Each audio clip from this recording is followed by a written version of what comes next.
స్థానిక సంస్థల ఎన్నికల నోటిఫికేషన్ పై హైకోర్టు స్టే విధించింది. ఇది చాలా బిగ్గెస్ట్ బ్రేకింగ్ న్యూస్. స్థానిక ఎన్నికలు సంబంధించి హైకోర్టు వాదోపవాదాలు జరుగుతున్నాయి బీసీ రిజర్వేషన్లకు సంబంధించి. సో దీనికి సంబంధించి ఇప్పటికే ఈరోజు నోటిఫికేషన్ కూడా వెలువడినటువంటి పరిస్థితి ఉంది. నామినేషన్ల ప్రక్రియ నడుస్తున్నటువంటి పరిస్థితి ఉంది కొన్ని ప్రాంతాల్లో. అటువంటి నేపథ్యంలో జీవో నెంబర్ 9పై హైకోర్టు స్టే విధించింది. వాదోపవాదాలు చాలా వేగంగా వాడివేడిగా జరుగుతున్న క్రమంలో స్థానిక సంస్థల ఎన్నికల నోటిఫికేషన్పై హైకోర్టు స్టే విధించింది.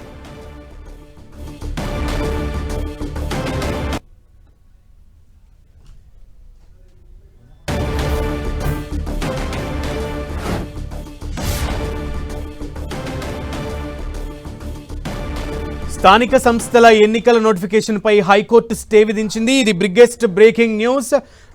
జీవో నెంబర్ 9పై హైకోర్టు స్టే విధించింది. వాదోపవాదాలు కంటిన్యూస్ కొనసాగుతున్న క్రమంలో హైకోర్టు 4 వారాల్లో కౌంటర్ దాఖలు చేయాలంటూ కూడా ప్రభుత్వానికి తెలిపినటువంటి పరిస్థితి, ప్రభుత్వానికి ఆదేశం జారీ చేసింది. సో ఈ నేపథ్యంలో జీవో నెంబర్ 9పై హైకోర్టు స్టే విధించింది. దీంతో స్థానిక సంస్థల ఎన్నికలకు సంబంధించి ఆ నోటిఫికేషన్కి సంబంధించి స్టే ఇచ్చింది హైకోర్టు.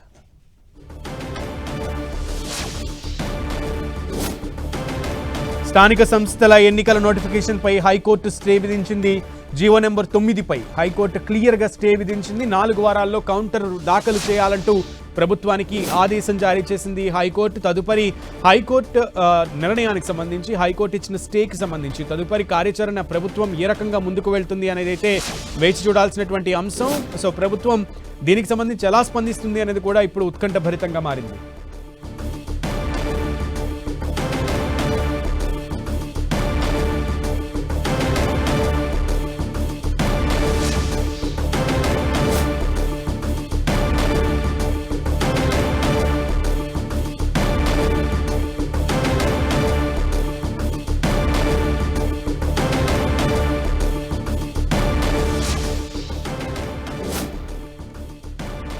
రైట్, స్థానిక సంస్థల ఎన్నికల నోటిఫికేషన్ పై హైకోర్టు స్టే విధించింది. నిన్న ఇదే అంశానికి సంబంధించి హైకోర్టు స్టే విధిస్తుందా అంటే స్టే విధించినటువంటి పరిస్థితి ఉంది. కానీ ఈ రోజు మాత్రం స్థానిక సంస్థల ఎన్నికల నోటిఫికేషన్కి సంబంధించి స్టే విధించింది హైకోర్టు. దీంతో అసలు తదుపరి పరిణామాలు ఎలా ఉండే పరిస్థితి ఉంది, ప్రభుత్వం ఎటువంటి తదుపరి కార్యాచరణ ఏ రకంగా ముందుకు వెళ్లే పరిస్థితి ఉంది అనేది అయితే ఇప్పుడు ఉత్కంఠభరితంగా మారింది. ప్రస్తుతానికి హైకోర్టు దగ్గర నుంచి పూర్తి సమాచారం మా ప్రతినిధి సునీల్ని అడిగి తెలుసుకుందాం. సునీల్, వాదోపవాదాలు ఎలా జరిగాయి, ప్రభుత్వానికి సంబంధించి వాదనలు ఏ రకంగా ఏజీ వినిపించారు, దానికి సంబంధించి ఇప్పుడు 4 వారాల్లో కౌంటర్ దాఖలు చేయాలని ప్రభుత్వం ఆదేశం జారీ చేసింది.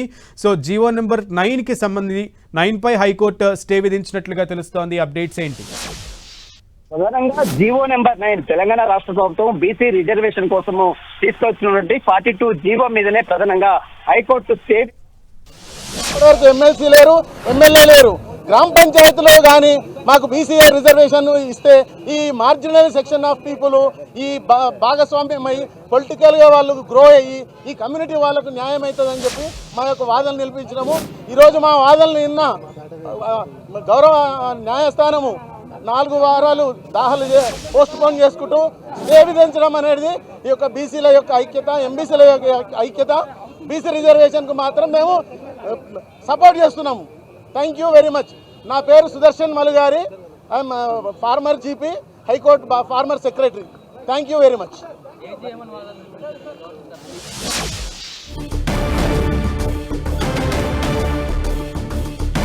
స్థానిక సంస్థల ఎన్నికల నోటిఫికేషన్ పై హైకోర్టు స్టే విధించింది. జీవో నెంబర్ 9పై హైకోర్టు స్టే విధించింది. బీసీ రిజర్వేషన్ల విచారణను కూడా 4 వారాలకు వాయిదా వేసింది.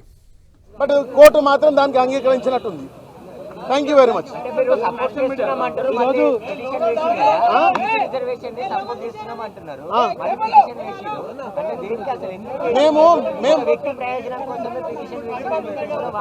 లేదు, మేము బీసీ రిజర్వేషన్ ని 42% మేము ఇంక్రీజ్ కు మేము సపోర్ట్ చేసుకుంటూనే మేము పిటిషన్స్ దాఖలు చేయడం. 42% ఎంబీసీలు వ్యతిరేకం కాదు. 42% చేయాల్సిందే. ఈ రాష్ట్ర ప్రభుత్వము వెనుక మేము ఉంటాము. రాష్ట్ర ప్రభుత్వానికి మేము ధన్యవాదాలు తెలుపుతున్నాం. 42% చేయడం అనేది మేము దానికి బ్యాకప్ ఉంటాం. బట్ సబ్ కేటగిరీ చేయండి, ఏబిసిడి కేటగిరీ చేయండి. Thank you very much.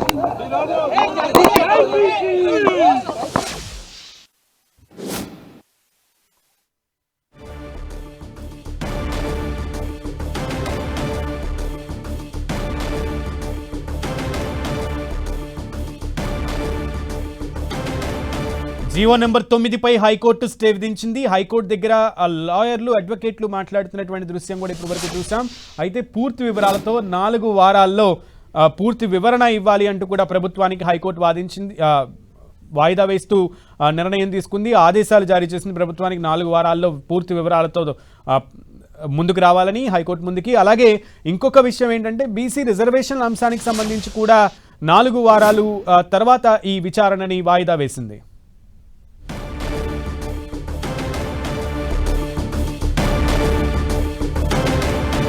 స్థానిక సంస్థల ఎన్నికల నోటిఫికేషన్పై హైకోర్టు స్టే విధించింది. జీవో నెంబర్ 9పై హైకోర్టు స్టే విధించింది. స్థానిక సంస్థల ఎన్నికల నోటిఫికేషన్పై స్టే విధించడంతో పాటు ప్రభుత్వానికి 4 వారాల్లో పూర్తి ఆధారాలతో సహా పూర్తి వివరణతో సహా హైకోర్టు ముందుకు రావాలంటూ కూడా ప్రభుత్వానికి ఆదేశం జారీ చేసింది. కౌంటర్ దాఖలు చేయాలంటూ మరోప్రక్క అటు బీసీ రిజర్వేషన్ల విచారణకు సంబంధించి కూడా 4 వారాలకు వాయిదా వేసింది. పూర్తి సమాచారం హైకోర్టు నుంచి మా ప్రతినిధి సునీల్ అందిస్తారు. సునీల్. తెలంగాణ రాష్ట్ర ఎన్నికల నోటిఫికేషన్పై తెలంగాణ హైకోర్టు ఈరోజు మధ్యంతర ఉత్తర్వులు జారీ చేసింది. ఉదయం మధ్యాహ్నం 2:30 ప్రాంతంలో సుదీర్ఘ వాదనలు అటు ప్రభుత్వం తరపు నుంచి అడ్వకేట్ జనరల్ సుదర్శన్ రెడ్డి వాదనలు వినిపించినప్పటికీ కూడా మరోవైపు ప్రభుత్వం తరపు నుంచి అటు రవివర్మ కుమార్ తమ వాదనలు కూడా వినిపించారు. దీనిపై విచారణ వాదనలు విన్నటువంటి కోర్టు ఎన్నికల నోటిఫికేషన్ అంటే గతంలో ఉన్నటువంటి సుప్రీంకోర్టు నిబంధనలు కావచ్చు, ఇటీవల కాలంలో తెలంగాణ ప్రభుత్వం తీసుకొచ్చినటువంటి జీవో కావచ్చు, వీటన్నిటి అంశాలు పరిగణలోకి తీసుకున్న తర్వాత ఇప్పటికే ఎలక్షన్ నోటిఫికేషన్ ఇచ్చింది కాబట్టి జీవో నెంబర్ 9 మీద స్టే విధించింది. జీవో నెంబర్ 9తో పాటు ఆ జీవో నెంబర్ 9 ప్రకారమే ఎలక్షన్ నోటిఫికేషన్ వచ్చింది కాబట్టి ఎలక్షన్ నోటిఫికేషన్ మీద కూడా యథావిధిగా స్టే కంటిన్యూగా కొనసాగుతున్నట్టు కూడా హైకోర్టు చాలా స్పష్టంగా ఆదేశాలు జారీ చేసింది. ఈ రెండింటి మీద అంటే నోటిఫికేషన్ మీద మరోవైపు జీవో నెంబర్ 9 మీద ఈ రెండింటి మీద మధ్యంతర ఉత్తర్వులు 4 వారాలకు కంటిన్యూ కొనసాగుతాయి. 4 వారాల తర్వాత ప్రభుత్వం పూర్తి వివరాలతో కౌంటర్ దాఖలు చేయాలి. కౌంటర్ దాఖలు చేసిన తర్వాత దీనిపై ఇంప్లీట్ పిటిషన్ దాఖలు చేసినటువంటి వాదనలన్నీ కూడా పరిలో తీసుకుని వారి యొక్క పిటిషన్లన్నీ కూడా అలో చేసినాం. ఖచ్చితంగా 4 వారాల తర్వాత ప్రభుత్వం దీనికి సంబంధించిన వివరాలపై కూడా పూర్తిగా కౌంటర్ దాఖలు చేసిన తర్వాత ప్రస్తుతం న్యాయవాది కరం గారు సార్ చెప్పండి, దేని మీద ప్రధానంగా స్టే విధించింది? ప్రభుత్వ వాదనలు ఏకీభవించిందా, ఏకీభవించలేదా? ఏదైతే జిఓఎంఎస్ నంబర్ 9 ఏదైతే మన రాష్ట్ర ప్రభుత్వం ఇచ్చిందో ఆ రాష్ట్ర ప్రభుత్వం జిఓఎంఎస్ నంబర్ 9 ద్వారా ఏదైతే 42% బీసీలకు రిజర్వేషన్ కల్పించిందో దాన్ని ఛాలెంజ్ చేస్తూ పిటిషన్లు వేయడం జరిగింది. ఆ యొక్క జియోని ఈరోజు హైకోర్టు స్టే చేయడం జరిగింది. నోటిఫికేషన్ మీద ఎలక్షన్ నోటిఫికేషన్ మీద కూడా ఈ స్టే వర్తిస్తుందంటారా?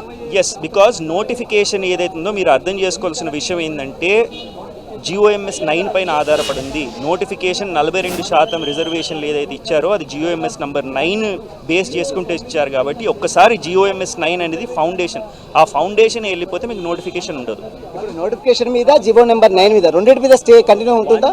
జిఓఎంఎస్ నంబర్ 9 రద్దు అయితే స్టే అయితే నోటిఫికేషన్ ఆటోమేటిక్గా స్టే అయిపోయినట్టే. 4 వారాల తర్వాత మళ్ళీ కౌంటర్ దాఖలు చేయాలని చెప్పింది కదా, ఏమని చెప్పింది కోర్టు? ఇప్పుడు బేసికలీ ఏంటంటే ఎవరైతే పిటిషన్స్ వీళ్ళు వేసినారో పిటిషనర్స్ ప్రభుత్వాన్ని 4 వారాల లోపల ఏదైతే జవాబు ఇవ్వమంది, దాని తర్వాత 2 వారాల లోపల ఎవరైతే పిటిషనర్స్ ఉన్నారో వాళ్ళని రిప్లై ఇవ్వమంది, దాంతోపాటు ఇంప్లీట్ పిటిషన్ ఎవరైతే వేసారో మేము కూడా ఇంప్లీట్ పిటిషన్ వేసామో అందరి ఇంప్లీట్ పిటిషన్స్ అలౌ చేసింది. అంటే దేని ఆధారంగా ప్రధానంగా స్టే విధించడానికి గల ప్రధాన కారణం ఏంటి? ప్రధాన కారణం ఇంత డీటెయిల్డ్ ఆర్డర్ ఇవ్వలేదండి కోర్టు, కేవలం స్టే చేసింది. డీటెయిల్డ్ ఆర్డర్ తర్వాత వస్తుంది, బహుశా ఈ రోజు ఈవినింగ్ అన్న అప్లోడ్ అవ్వచ్చు, రేపన్న అప్లోడ్ అవ్వచ్చు. నా అంచనా ప్రకారం ఏదైతుందో 2 జడ్జ్మెంట్స్ ఉన్నాయండి సుప్రీంకోర్టు. ఒకటి గౌలీ జడ్జ్మెంట్ ఉంది, రెండోది అయితే కృష్ణమూర్తి జడ్జ్మెంట్ ఉంది. అందులో ఒక ట్రిపుల్ టెస్ట్ ఏర్పరిచారు. ట్రిపుల్ టెస్ట్ ప్రకారం ఏంటంటే ఫస్ట్ అండ్ ఫార్మోస్ట్ మీరు ఒక రిజర్వేషన్ ఇవ్వాలంటే ఒక సర్వే చేయాలి. ఆ సర్వే ఈ కేసులో మన రాష్ట్రంలో సర్వే జరిగింది. రెండోది ఏంటంటే 1 మ్యాన్ కమిషన్ అపాయింట్ చేయాలి. మన స్టేట్లో 1 మ్యాన్ కమిషన్ అపాయింట్ చేశారు. కాకపోతే మూడో టెస్ట్ ఏంటంటే ముఖ్యమైన టెస్ట్, ఎట్టి పరిస్థితులలో ఇది సుప్రీంకోర్టు భాష, ఎట్టి పరిస్థితుల్లోనూ లోకల్ బాడీ ఎలక్షన్స్లో ఓబీసీలకి, ఎస్సీలకి, ఎస్టీలకి 50% దాటకూడదని చెప్పేసి ఒక ఉత్తర్వులు ఉన్నాయి. ఆ ఉత్తర్వులను బేస్ చేసుకొని ఈ హైకోర్టు ఈ జడ్జిమెంట్ ఇచ్చిందని భావిస్తున్నాను. 4 వారాల తర్వాత ప్రభుత్వం ఎలా ఇప్పుడు ప్రభుత్వం కౌంటర్ 4 వారాల తర్వాత ఇస్తుందో లేకపోతే రేపు సుప్రీంకోర్టుకి వెళ్తారో వేచి చూడాలి. అది ప్రభుత్వం నిర్ణయం. డెఫినెట్గా వెళ్ళొచ్చండి. ఇంటరీమ్ ఆర్డర్ని ఛాలెంజ్ చేస్తూ హైకోర్టు మన ఏదైతే రాష్ట్ర ప్రభుత్వం ఉందో వెళ్ళొచ్చు, ఎస్ఎల్పి ఫైల్ చేయొచ్చు.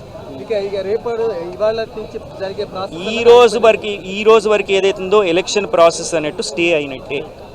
అంటే ఈ రోజు చేసినటువంటి నామినేషన్లు అంతా కూడా బ్రేక్ అయినట్టే. అది ప్రభుత్వం డిస్క్రిషన్ అండి. ఇప్పుడు ఒక్కసారి హైకోర్టు ఏమందంటే 50% అధిగమించినారు కాబట్టి స్టే చేసింది. పాత చట్టం ప్రకారం 50% పరిధిలోనే రిజర్వేషన్లు ఇవ్వాలి. మళ్ళీ ప్రభుత్వం అనుకుంటే, అది ప్రభుత్వం ఎలక్షన్ కమిషన్ అనుకుంటే మళ్ళీ ఆ యొక్క రిజర్వేషన్స్ తగ్గించి 50% లోపలికి తీసుకొచ్చి ఫ్రెష్ నోటిఫికేషన్ ఇస్తారా, లేకపోతే ఈ ఆర్డర్ని సుప్రీంకోర్టులో ఛాలెంజ్ చేస్తారనేది the ball is in the governments court.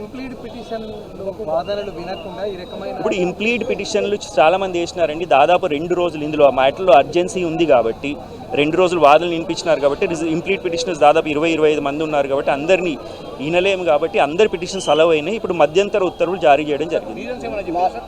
Court reasons ఏం చెప్పలేదండి. వైడ్ సెపరేట్ ఆర్డర్ అంటే మళ్ళీ డీటెయిల్డ్ ఆర్డర్ ఈరోజు సాయంత్రం కానీ రేపు కానీ అప్లోడ్ అవుతుంది. ప్రస్తుతానికైతే ఈ ఇంప్యూన్ జియోని అంటే పిటిషనర్ల వాదనని పరిలో తీసుకుందాం. ఎస్ ఎన్నికల కమిషన్ కొనసాగించవచ్చా? లేదు. నిన్న ఇవాళ ఆర్గ్యుమెంట్స్ ఉన్నారు కదా, కోర్టు ఈ వ్యూ ఎందుకు తీసుకుందనుకుంటున్నారు? నేను ఇంతకుముందు చెప్పినాను కదండి, కోర్టు వ్యూ తీసుకోవడానికి కారణం ఏందో వాళ్ళు ఎప్పుడైతే డీటెయిల్డ్ ఆర్డర్ అప్లోడ్ అవుతుందో అప్పుడే తెలుస్తుంది. కానీ ప్రైమా ఫేసి మాకు అనిపించేది ఏంటంటే పిటిషనర్స్ తరఫు నుంచి ఏదైతే 2 సుప్రీంకోర్టు జడ్జ్మెంట్స్ని వాళ్ళు ప్లేస్ చేసినారు కాబట్టి ఆ జడ్జ్మెంట్స్ని ఆధారం తీసుకొని ఈ స్టే ఇవ్వడం జరిగింది. సుప్రీంకోర్టు ఉత్తర్వులనే పరిగణలో ఇప్పుడు సుప్రీంకోర్టు ఒక సెటిల్డ్ లా ఉంది. ఇప్పుడు ఆ సెటిల్డ్ లా ఏంటంటే మీరు లోకల్ బాడీ ఎలక్షన్స్లో 50% దాటకూడదని చెప్పేసి కృష్ణమూర్తి జడ్జ్మెంట్ ఉంది, గౌలీ జడ్జ్మెంట్ ఉంది. ఒకటి 2010లో వచ్చింది, ఒకటి 2021లో వచ్చింది. ఒకళ్ళు 5 జడ్జిల ధర్మాసనం, ఇంకోటి 3 జడ్జిల ధర్మాసనం. ఈ 2 కేసులలో కూడా లోకల్ బాడీ ఎలక్షన్స్లకు సంబంధించి 50% దాటకూడదని చెప్పేసి ఉత్తర్వులు. రవివర్మ వాదనలు ఏ విధంగా వినిపిస్తారు? రవివర్మ గారు ఏమన్నారంటే వారు డిస్టింగ్విష్ చేసే ప్రయత్నం చేశారు. వాళ్ళు ఏమన్నారంటే ఇందిరాసాని జడ్జ్మెంట్ చూపిస్తూ ఇందులో 50% అధిగమించవచ్చు అని చెప్పారు. అంతేకాకుండా వాళ్ళు ఏమన్నారంటే ఒక్కసారి ఎలక్షన్ ప్రక్రియ మొదలు పెట్టింది కాబట్టి ఎలక్షన్ ప్రక్రియను ఆపరాదని చెప్పినారు. రెండోది ఏంటంటే రైట్ టు ఓట్, మీకు ఓటేసే హక్కు కానీ మీది ఫండమెంటల్ రైట్ కాదు కాబట్టి, ఎలక్షన్లో కొట్లాడడం ఫండమెంటల్ రైట్ కాదు కాబట్టి పిటిషనర్స్కి హైకోర్టుని ఆశ్రయించే హక్కు లేదని చెప్పి వాళ్ళ ప్రధానమైన వాదన. ఇంకో వాదన ఏంటంటే కేవలం 15% ఓసీలు ఉన్నారు ఈ రాష్ట్రంలో, వాళ్ళకి దాదాపు 33% రిజర్వేషన్ ఇస్తున్నారు కాబట్టి అని చెప్పడం జరుగుతుంది. మనం లోపల కూడా పెట్టాలి. బీసీ నేత ఆర్ కృష్ణయ్య గారు కూడా ఇక్కడికి వచ్చారు హైకోర్టు వద్ద. మనం చూడొచ్చు ఆర్ కృష్ణయ్యతో పాటు మరోవైపు చాలామంది కార్యకర్తలు ఇక్కడ చేరుకున్నారు. మొత్తం మీద ఎలక్షన్స్కి అయితే బ్రేక్ అయితే ఖచ్చితంగా పడిందని చెప్పాలి. ఎందుకంటే హైకోర్టు చాలా స్పష్టంగా చెప్పింది. సుప్రీంకోర్టు గతంలో ఇచ్చినటువంటి పలు జడ్జిమెంట్లు, గౌలీ జడ్జిమెంట్స్ కావచ్చు, అదేవిధంగా కృష్ణమూర్తి జడ్జిమెంట్లో కూడా పంచాయతీరాజ్ యాక్ట్ 285 ప్రకారం ఇక్కడ కూడా 50% మించి రిజర్వేషన్లు రాష్ట్రాలకు ఉండకూడదనేటువంటి సుప్రీంకోర్టు గతంలో ఇచ్చినటువంటి కృష్ణమూర్తి జడ్జిమెంట్ కావచ్చు, గౌలీ జడ్జిమెంట్, మహారాష్ట్ర ఎన్నికల సమయంలో ఇచ్చినటువంటి జడ్జిమెంట్లను బేస్ చేసుకుని ఈరోజు తెలంగాణ హైకోర్టు చాలా స్పష్టంగా తెలంగాణ రాష్ట్రంలో తెలంగాణ రాష్ట్ర ప్రభుత్వం తీసుకొచ్చినటువంటి 42 జీవోపై అంటే జీవో నెంబర్ 9పై 42 రిజర్వేషన్ కల్పిస్తూ తెలంగాణ రాష్ట్ర ప్రభుత్వం తీసుకొచ్చినటువంటి జీవో నెంబర్ 9పై స్టే విధించింది. ఎప్పుడైతే ఆటోమేటిక్గా జీవో నెంబర్పై స్టే విధించిందో మధ్యంతర ఉత్తర్వు జారీ చేసిందో ఆ తర్వాత ఎలక్షన్ నోటిఫికేషన్, దాని ఆధారంగా విడుదలైనటువంటి ఎలక్షన్ నోటిఫికేషన్ పై కూడా యథావిధిగా స్టే అనేది కంటిన్యూ కొనసాగుతున్నది హైకోర్టు చాలా స్పష్టంగా అర్థమవుతుంది. ప్రస్తుతం అయితే ఎలక్షన్ నోటిఫికేషన్ ఏదైతే ఇప్పటివరకు నిన్న మొదలైనటువంటి యొక్క నామినేషన్ల ప్రక్రియకు సంబంధించిన దానికి మాత్రం బ్రేక్ పడినట్లయితే మనం చాలా స్పష్టంగా అర్థం చేసుకోవచ్చు. మొత్తం మీద తెలంగాణ స్థానిక సంస్థల ఎన్నికలకు తెలంగాణ హైకోర్టు బ్రేకులు వేసింది. తెలంగాణ రాష్ట్ర ప్రభుత్వం తీసుకొచ్చినటువంటి జీవోని ఎట్టి పరిస్థితుల్లో తెలంగాణ హైకోర్టు సమర్థించలేదు. ఆ జీవోని మాత్రం మధ్యంతర ఉత్తర్వులు జారీ చేసింది. 4 వారాల్లో తెలంగాణ ప్రభుత్వము దీనిపై పూర్తి వివరాలతో కౌంటర్ దాఖలు చేయాలి. కౌంటర్ దాఖలు చేసిన తర్వాత ఎవరైతే ఇంప్లీడ్ పిటిషన్లు దాఖలు చేస్తారో 34 మంది ఇంప్లీడ్ పిటిషన్ని అలో చేసినప్పటికీ కూడా తమ వాదనలన్నీ కూడా పూర్తిగా విన్న తర్వాతనే దీనిపై ఒక పూర్తి నిర్ణయం కూడా తీసుకుంటామని హైకోర్టు చాలా స్పష్టంగా చెప్పింది. చాలా మంది కార్యకర్తలు చెప్తున్నారు, చాలా మంది న్యాయవాదులు ఇక్కడికి వస్తున్నారు, చాలా మంది కార్యకర్తలు, బీసీ కార్యకర్తలు, బీసీ సంఘ నేతలు, అదేవిధంగా చాలా మంది కార్యకర్తలు కూడా ఇక్కడికి వస్తున్నారు. రాంప్రసాద్ గారు చెప్పండి, ఎట్లా ఈరోజు స్టే ఇవ్వడానికి గల ప్రధాన కారణం ఏంటి, ప్రధాన రీజన్ ఏంటి అసలు? ఇది మన ఈరోజు జరిగినటువంటి వాదనలు పూర్తిగా బీసీలకు వ్యతిరేకంగా, అంటే ఇప్పుడు ఈ తీర్పు ఏదైతే స్టే రావడము, ఎన్నికలు ఆగిపోవడము, ఇది పూర్తిగా చాలా దీన్ని విచారించవలసినటువంటి విషయం. కానీ కోర్టు వారి తీర్పును శిరసా వహించాల్సినటువంటి పరిస్థితి ఉంది. ప్రధానంగా రీజన్ ఏం చెప్తుంది కోర్టు స్టే ఇవ్వడానికి గల రీజన్ ఏంటి? ఈ రోజు 2 రోజుల నుంచి జరుగుతున్న ఈ బీసీ రిజర్వేషన్ 42% లోకల్ బాడీ ఎలక్షన్ల పైన నిన్న పిటిషనర్ తరఫున ఆర్గ్యుమెంట్స్ జరిగాయండి. ఈరోజు గవర్నమెంట్ తరఫున ఏజీ గారు అలాగే రవికుమార్ వర్మ గారు ఆన్లైన్లో దానిపైన రెస్పాండెంట్ తరఫున ప్రతివాదన వినిపించారు. ప్రతివాదనలు విన్న తర్వాత చీఫ్ జస్టిస్ గారు ధర్మాసనం ఏం చెప్పారంటే ఇది ఇంటర్లాకేటరీ స్టేజ్లోనే ఉంది, ఫైనల్ ఆర్గ్యుమెంట్ స్టేజ్లో లేదు. కాబట్టి ఏదైతే GOMS నంబర్ 9ని 42% లోకల్ బాడీ ఎలక్షన్స్లో బీసీలకు రిజర్వేషన్ ఇచ్చేదాన్ని స్టే చేస్తూ 4 వారాలకు స్టే చేశారు. ఏజీ గారిని 4 వారాల లోపల కౌంటర్ దాఖలు చేయమన్నారు. ఆ తర్వాత పిటిషనర్స్కి దేర్ ఆఫ్టర్ 2 వీక్స్ 4 వీక్స్లో ఏజీ గారు ఆర్గ్యుమెంట్ ఇచ్చిన తర్వాత 2 వీక్స్లో రిప్లై ఇవ్వమని చెప్పారు. ప్రధానంగా దేనికి రీజన్ చేసుకొని ఇచ్చింది? ఇప్పటికీ రీజన్ అయితే ఏమి చెప్పలేదు. హైకోర్టు వారు 4 వారాల పాటు నోటీస్కి ఇచ్చి 1 వారం 2 వారాల వరకు స్టే చేయడం జరిగింది. ప్రస్తుతం ఆర్ కృష్ణ గారు బీసీ సంఘ నేతలు కూడా ఇక్కడ చేరుకున్నారు. ప్రస్తుతం మనం చూడొచ్చు చాలా మంది బీసీ నేతలు అంటే బీసీలకు మరొకసారి తెలంగాణ హైకోర్టు అంటే రిజర్వేషన్ కల్పిస్తూ తీసుకొచ్చినటువంటి జీవోను బ్రేక్ చేసింది. కాబట్టి దానికి సంబంధించినటువంటి విషయంలో మరి ఏ విధంగా బీసీ నేతలు ముందుకెళ్తారనేది ఆర్ కృష్ణయ్య గారు మనం చూడొచ్చు. చాలా మంది బీసీ నేతలు కోర్టు విచారణ తర్వాత వారందరూ బయటకు వచ్చారు. వారందరూ కూడా మీడియాతో మాట్లాడే ప్రయత్నం చేస్తున్నారు. బీసీ నేత బీజేపీ ఎంపీగా ఉన్నటువంటి ఆర్ కృష్ణయ్య గారు హైకోర్టుకు బయటకు వచ్చారు. వాదనలు మొత్తం కూడా విన్న తర్వాత వారందరూ కూడా బయటకు వచ్చి మీడియాతో మాట్లాడే ప్రయత్నం చేస్తున్నారు.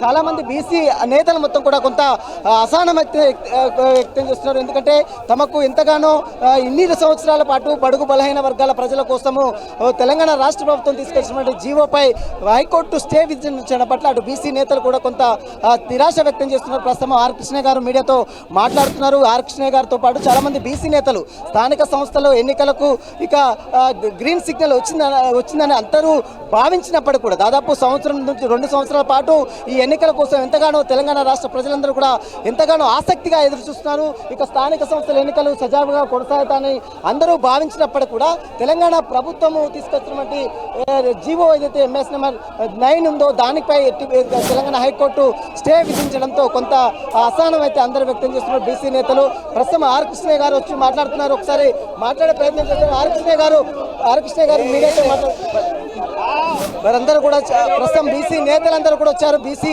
నేతలు బీసీ ఎంపీ అదేవిధంగా బీజేపీ ఎంపీగా ఉన్నటువంటి ఆర్ కృష్ణయ్య గారు మీడియాతో మాట్లాడుతున్నటువంటి నేపథ్యంలో బీసీ సంఘ నేతలు మొత్తం కూడా భారీ ఎత్తున అటు నిన్న నుంచి కూడా హైకోర్టు వద్ద ఈ యొక్క పిటిషన్ సంబంధించిన విషయాలపై కూడా ఒక పెద్ద చర్చ సాగుతుంది తెలంగాణ రాష్ట్ర వ్యాప్తంగా.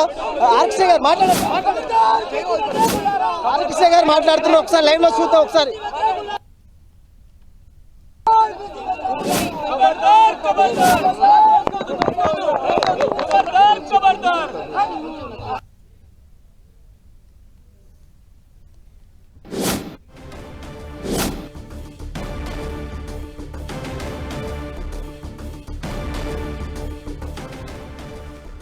రైట్, బీసీ రిజర్వేషన్లపై విచారణ 4 వారాలకు వాయిదా పడింది.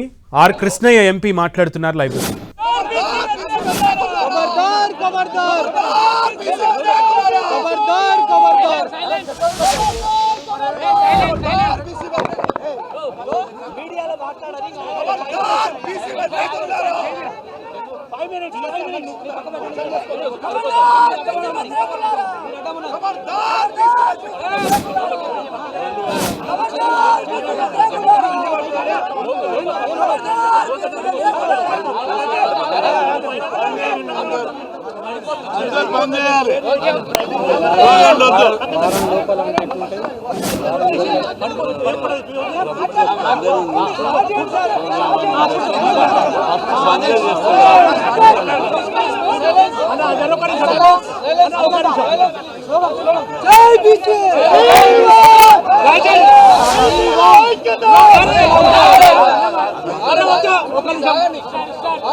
ఈరోజు రాష్ట్ర హైకోర్టు 2 వారాల పాటు ఎన్నికల ప్రక్రియను ఆపడం అనేది చాలా దురదృష్టకరమైనటువంటి అంశం.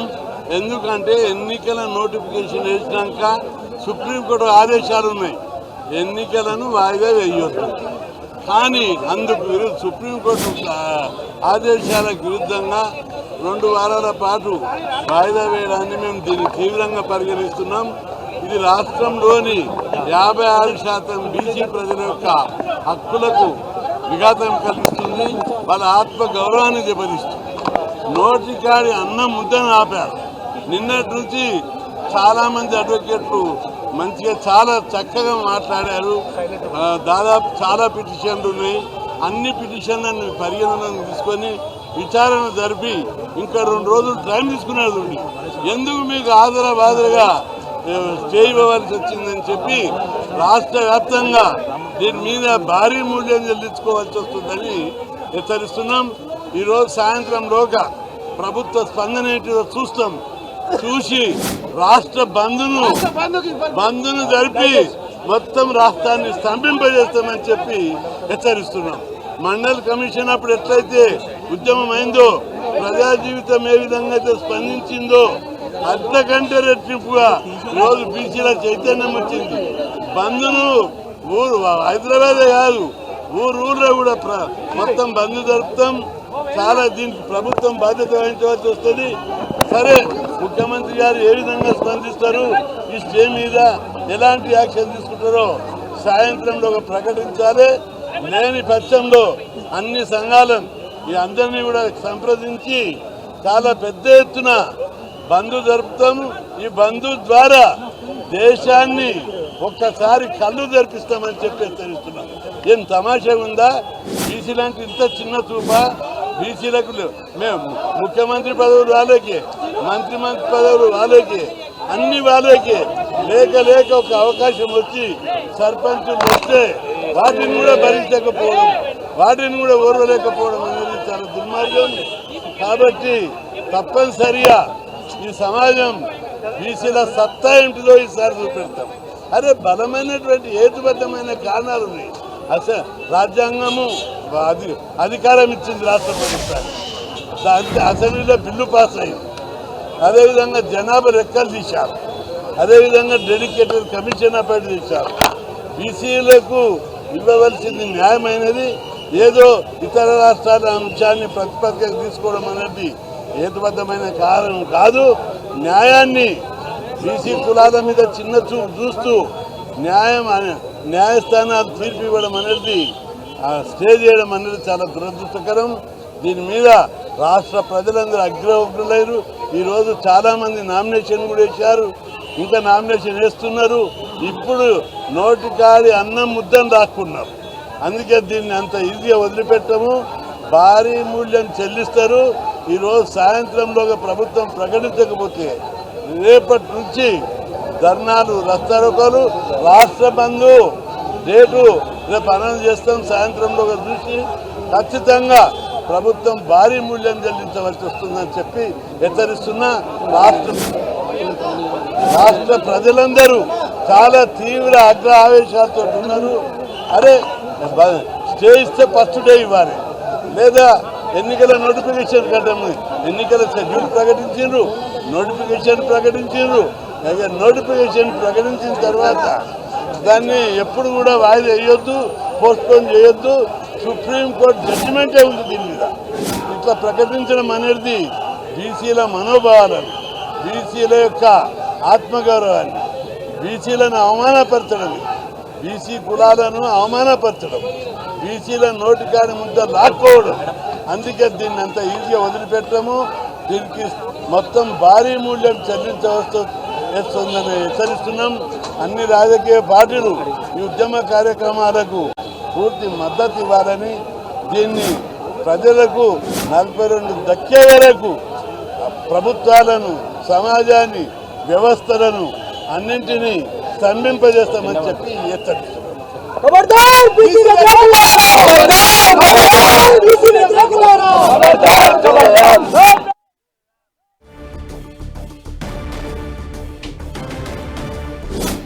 జీవో అమలును నిలిపివేస్తూ తెలంగాణ హైకోర్టు జీవో నెంబర్ 9 అమలును నిలిపివేస్తూ స్టే విధించింది. పూర్తి వివరాలతో 4 వారాల్లో కౌంటర్ దాఖలు చేయాలంటూ ప్రభుత్వానికి ఆదేశాలు జారీ చేసింది. 2 వారాల్లోపు పిటిషనర్ల తరపు వారు కూడా ఏమైనా అభ్యంతరాలుంటే తెలపడానికి వారికి కూడా 2 వారాల పాటు సమయం ఇచ్చింది. స్థానిక సంస్థల ఎన్నికలకు జీవో నెంబర్ 9కి సంబంధించి హైకోర్టు స్టే విధించడంతో స్థానిక సంస్థల ఎన్నికలకు సంబంధించి కూడా స్టే విధించినట్లయింది. ఆ నోటిఫికేషన్ కూడా రద్దయినటువంటి పరిస్థితి.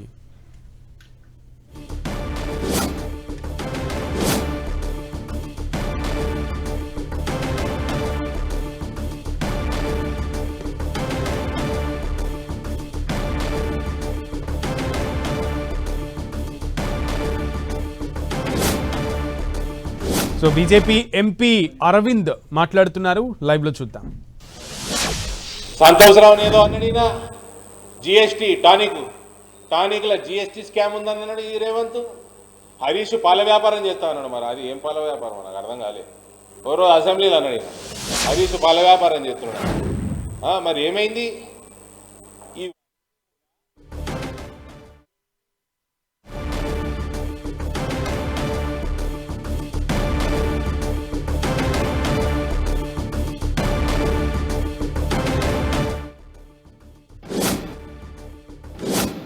చెప్పారు కదా 42% మంత్రి పదవులు ఇస్తామన్నారు కదా, మిగతా 2 ఇచ్చేయమని చెప్పండి, కార్పొరేషన్ చైర్మన్లు ఇచ్చేయమని చెప్పండి.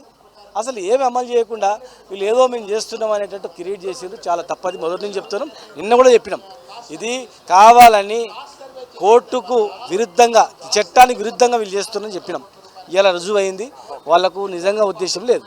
అయితే అంటే ఇప్పుడు నోటిఫికేషన్ కూడా ఇచ్చారు. ఈరోజు నామినేషన్ల ప్రక్రియ కూడా జారీ అయింది. పెద్ద ఎత్తున నామినేషన్ కూడా దాఖలు చేస్తున్నారు. ఇప్పుడు నామినేషన్లు చేసేవారు కానీ పోటీ చేయాలనుకున్న వారి పరిస్థితి ఏంటి? రోడ్ల పడేసారు అంతే. భూములు అమ్ముకొని, బంగారం అమ్ముకొని ఎలక్షన్లో పోవాలి. ఎలక్షన్ ఆగిపోతే మళ్ళీ దివాలా తీయాలి. ఒకవేళ ఎలక్షన్ అయినా కూడా గెలిచినాక మళ్ళీ సుప్రీంకోర్టులో కేసు వేసి కొట్టేస్తే మళ్ళీ ఇంటికి పోవాలి. ఇవి అంటే ఏదో చేసినాము, ప్రయత్నం చేసినాము, కోర్టు కొట్టేసి మా చేతిలో ఏముందని చెప్పడానికి చేస్తాం. కానీ జనం ఇవ్వడం అంటే ప్రభుత్వం చాలా చిత్తశుద్ధితో మేము అన్ని ప్రయత్నాలు చేశాము, అసెంబ్లీలో తీర్మానం పెట్టాము, గవర్నర్కు పంపించాము, రాష్ట్రపతికి కూడా విన్నవించాము, అన్ని ప్రయత్నాలు చేసిన తర్వాత చివరి ప్రయత్నంగా జీవో ఇచ్చామని చెప్పి ప్రభుత్వం చాలా స్పష్టంగా చెప్తుంది. జీవో ఇచ్చారు కదా, గవర్నర్ దగ్గర ఉంది. మరి గవర్నర్ చట్టం తయారైన వరకు ఉండాలి కదా. గవర్నర్ సంతకం పెడితేనే కదా చట్టం యొక్క పరిపూర్ణత ఉన్నది. చట్టం కాకముందే నువ్వు ఇలా జీవో ఇచ్చినావు, అంత ఏమంది? ఇలా జడ్జి గారు అడిగింది, చట్టం తయారు కాలేదు కదా, చట్టం ఇంకా కాలేదు కదా, గవర్నర్ దగ్గర పెండింగ్ ఉంది కదా, గవర్నర్ దగ్గర పెండింగ్ ఉన్నాక ఎందుకు ఇష్యూ చేసినామని చెప్పారు. ఒక నెల రోజులు ఆగలేరా? నిజంగా చిత్తశుద్ధి ఉంటే 22 నెలలు ఆగిన వాళ్ళు 23 నెలలు ఆగలేరా? ఒక నెల ఆగలేరా? అక్కడ బీహార్ ఎలక్షన్లు చూపించుకోవాలి అంతే. బీహార్ ఎలక్షన్లో మేము బీసీలకు ఇచ్చినామని, బీహార్లో ఉన్న బీసీలు, అక్కడ బీసీ అత్యధిక శాతం ఉంటారు కనుక, 70-80% ఉంటారు కనుక, ఆ బీసీలకు ఏదో వలయడానికి మమ్మల్ని ప్రయోగశాలగా వాడుకున్నాం అంతే. అంటే చివరికి ఏం జరగబోతుంది అనుకుంటారు? హైకోర్టు 4 వారాలు ప్రభుత్వానికి గడువు ఇచ్చింది కౌంటర్ దగ్గర. అంటే తర్వాత మళ్ళీ ఎవరైతే కౌంటర్ చేశారో వాళ్ళందరికీ కూడా కోర్టును ఆశ్రయించారో వాళ్ళందరికీ 2 వారాలు టైం ఇచ్చింది. తర్వాత ఏం జరగబోతుందని మీరు అనుకుంటారు? ఇప్పుడు జడ్జి గారు అయినా చట్టానికి లోబడి చేయాలి కదా. ఒకవేళ ఇక్కడ కొంచెం కింద మీద అయినా మళ్ళీ సుప్రీంకోర్టులో వీళ్ళు వేయించిన క్యాండిడేట్ అక్కడ ఉన్నాడు కదా, గోపాల్ రెడ్డి అంటే ఆయనతో అప్పుడు మేము 2018లో జీవో ఇష్యూ చేసినప్పుడు ఇచ్చిన వాళ్ళు ఉన్నారు కదా. మరి వాళ్ళు ఆయన మళ్ళీ సుప్రీంకోర్టులో వేస్తాడు. మహారాష్ట్ర మాదిరిగా ఎలక్షన్ అయినా 2 నెలల తర్వాత మళ్ళీ కొట్టేసినట్లు మళ్ళీ కొట్టేస్తారు గ్యారంటీగా. కనుక ఇదంతా తప్పు. ఇవ్వాలనుకుంటే మిగతా అంశాలన్నీ కూడా ఇవ్వమని చెప్పండి. ఇది ముందు నుంచి శ్రీనివాస్ గౌడ్ ఇదే చెప్తున్నారు. ముందు నుంచి కూడా బీఆర్ఎస్ పార్టీ ఇదే వాదన వినిపిస్తోంది. ప్రభుత్వం 9th షెడ్యూల్లో చేర్చకుండా, చట్ట ప్రకారం బీసీ రిజర్వేషన్లు కల్పించకుండా ఈ విధంగా జీవో ద్వారా ఎంత ప్రయత్నం చేసినా అది లాభం లేదని చెప్పి ముందు నుంచి మేము చెప్తూనే ఉన్నాం. చెప్పినట్టే జరిగింది. ఇప్పుడు హైకోర్టు ఎన్నికలకు బ్రేక్ వేసింది. ఈ నేపథ్యంలో మనతో పాటు దాసో శ్రవణ్ ఉన్నారు. సార్ చెప్పండి, ఎట్లా చూస్తారు దీన్ని? హైకోర్టు మధ్యంతర ఉత్తర్వు ఇచ్చింది, స్థానిక సంస్థల ఎన్నికలకు బ్రేక్ పడింది. రేవంత్ రెడ్డి గారి ప్రభుత్వం, కాంగ్రెస్ ప్రభుత్వం సర్కార్ నడుపుతలేదు, సర్కస్ నడుపుతుంది అని చెప్పని స్పష్టంగా అర్థమైపోయింది. రేవంత్ రెడ్డి గారికి రాజ్యాంగం పైన అవగాహన లేదు, పరిపాలన పైన అవగాహన లేదు. ఒక చేతగానటువంటి కేవలం మాటలు మాత్రమే మాట్లాడి ప్రజలను మభ్యపెట్టేటువంటి ఒక మోసగాడు అని చెప్పని వాళ్ళ రుజువైపోయింది. నిరంతరంగా కనుక మీరు మొత్తం ఈ వ్యవహారం అంతా చూస్తే కూడా ప్రతిసారి బీఆర్ఎస్ పార్టీ ఆయన చేస్తున్నటువంటి ప్రతి అంశానికి కూడా మద్దతు ఇచ్చింది. మీరు మార్చ్ 25 నాడు 2 బిల్స్ అసెంబ్లీలో తీర్మానం చేసినారు. బీఆర్ఎస్ పార్టీతో పాటు రాష్ట్రంలో అన్ని రాజకీయ పార్టీలు మద్దతు ఇచ్చినాయి. ఏమైనా రేవంత్ రెడ్డి గారు, ఏమైనా కేబినెట్ మంత్రులు ఇలా కోర్టులో పోయి జడ్జిని బెదిరించడానికి పోయిన మంత్రులంతా ఏం చేసినారు? మీరంతా ఎందుకు all party delegation president of India దగ్గర తీసుకోలేదు? అవి పెండింగ్లో ఉండగా మీరు 14 జూలై నాడు ఆర్డినెన్స్ ఎట్లా పట్టుకొస్తారు? మీరు ఆర్డినెన్స్ పెండింగ్ ఉండగా 31 ఆగస్టు నాడు మళ్ళీ 2 బిల్స్ ఎట్లా పట్టుకొస్తారు టు రీప్లేస్ ది ఆర్డినెన్స్? ఇవన్నీ పెండింగ్లో ఉంటాయి. Bills with the president of India, ordinance with the governor, ఇవన్నీ ఉండగా మళ్ళీ తగుదనమ్మా అని చెప్పని జీవో 9 పట్టుకొచ్చి నిన్న స్టే ఇవ్వలేదు కదా అని చెప్పని హైకోర్టు ఇవాళ ఎలక్షన్ నోటిఫికేషన్ ఇప్పించి డ్రామానా, సర్కసా? మోసగాడు రేవంత్ రెడ్డి, మోసగాడు ఈ ప్రభుత్వం అంతా కూడా. బీసీల భావోద్వేగాలతో చెలగాటమాడుతూ ఉన్నారు. ఇది ఏళ్ల తరబడి ఆరాటం పోరాటం తర్వాత మాకు కూడా రాజ్యాంగ నిబద్ధతతో కూడుకున్నటువంటి ఒక రిజర్వేషన్ లభిస్తుందని చెప్పని బీసీలు నువ్వు ఎన్ని తప్పులు చేసినా నీకు మద్దతు ఇచ్చిండ్రు. నువ్వు కులగణన తప్పు చేస్తే అయినా సరే చలో బై 50 మమ్మల్ని 6% తగ్గిస్తే కూడా మాకు 56% ఉంది కదా అని చెప్పని మేము ఒప్పుకున్నాం. అయినా ఒప్పుకున్నాం. ఏమైంది ఆ రిపోర్ట్? బయట పెట్టావు. భూసాని వెంకటేశ్వరరావు రిపోర్ట్ ఏమైంది? బయట పెట్టావు. 200 కోట్ల రూపాయల ప్రజాధనంతో నువ్వు సర్వేలు చేస్తావు, ఆ రిపోర్ట్లు బయట పెట్టావు. ఇష్టం వచ్చినట్టు నువ్వు జీవో పట్టుకొస్తావు. ఆర్డినెన్స్ పెండింగ్ ఉంటుంది, బిల్స్ పెండింగ్ ఉంటుంది. నీ రాహుల్ గాంధీ దానిపైన పట్టించుకోడు. మేము సోషల్ జస్టిస్ చేసి పడేసినాం, బీసీలకు రిజర్వేషన్ ఇచ్చినామని దేశమంతా బీహార్లో పోయి ప్రచారం చేసుకుంటారు. ఇక్కడేమో నోట్ల మన్ను కొట్టే విధంగా ఇవాళ వ్యవహరించారు. ఇది